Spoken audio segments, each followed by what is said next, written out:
Retired ఉద్యోగుల బకాయిలపై అసెంబ్లీలో dialogue war నడిచింది. మూసీ సుందరీకరణకు మిస్ వరల్డ్ పోటీలకు డబ్బులున్నాయి కానీ రిటైర్డ్ ఉద్యోగుల బకాయిలు ఇచ్చేందుకు డబ్బులు లేవా అని హరీష్ రావు ప్రశ్నించారు.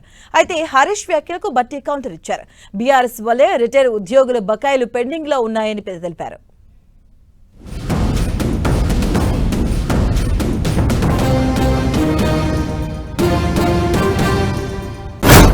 రిటైర్ అయిన తర్వాత ప్రశాంతంగా జీవితాన్ని గడపాల్సినటువంటి రిటైర్డ్ ఉద్యోగులు ఇలా రోడ్ల మీద కూర్చొని ధర్నాలు చేయాల్సినటువంటి పరిస్థితి ఏర్పడతా ఉంది అధ్యక్ష.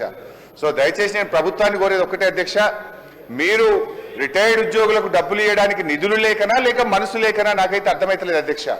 ఫ్యూచర్ సిటీకి 1,00,000 కోట్లు ఉన్నాయంటారు, మూసీకి 1,00,000 కోట్లు ఉన్నాయంటారు, అందాల పోటీలకు డబ్బులు ఉన్నాయంటారు, ఫుట్బాల్ షోకులకు డబ్బులు ఉన్నాయంటారు.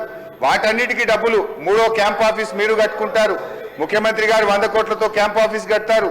సరే మీరు కట్టుకోండి, మాకు అభ్యంతరం లేదు. కానీ ఎందుకు ఈ ఉద్యోగుల పిఆర్సీ డిఏలు పెండింగ్ లో పెడతా ఉన్నారు? ఎందుకు రిటైర్డ్ ఉద్యోగుల ఉసురు పోసుకుంటున్నారు? ఎప్పట్లోగా రిటైర్డ్ ఉద్యోగుల బకాయిలు పూర్తిగా చెల్లిస్తారు? ఇప్పటి వరకు ఎంత చెల్లించారు, ఎప్పట్లోగా పూర్తి చేస్తారో మంత్రి గారు సూటిగా సమాధానం చెప్పాలి. అదేవిధంగా ఈ 5 డిఏలు ఎప్పట్లోగా ఇస్తారు? పిఆర్సీ మళ్ళీ ఎక్స్టెన్షన్ ఇస్తారా?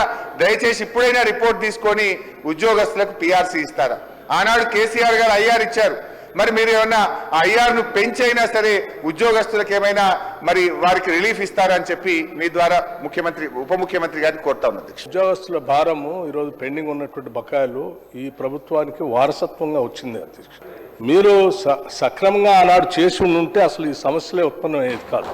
కరువు భత్యం డిఏ విషయంలో గత బీఆర్ఎస్ ప్రభుత్వం 1/7/2022, 1/1/2023 మరియు 1/7/2023 నుండి ఉద్యోగులకు ఇవ్వాల్సిన డిఏ బకాయిలు ఇవ్వకపోవటం వల్లనే ప్రస్తుత ప్రభుత్వమే ఇవ్వాల్సిన పరిస్థితి ఏర్పడింది. 3 డిఏ బకాయిలు మీరు పెండింగ్ పెట్టిపోయారు. 3 ఆ 3టిని మేము వచ్చిన తర్వాత వాటిని క్లియర్ చేశాం. మీరు మాట్లాడుతున్న ప్రతి మాట ఏదో ఉద్యోగస్తుల మీద మీకే విపరీతమైన ప్రేమ ఉంది, వాళ్ళ కోసం చేశారు, ఈ ప్రభుత్వానికి మానవీయ కోణమే లేదా. 100% ఈ ప్రభుత్వానికే మానవీయ కోణం ఉంది అధ్యక్ష. వీళ్ళు మాట్లాడే అన్నీ కూడా సక్రమంగా లేవు.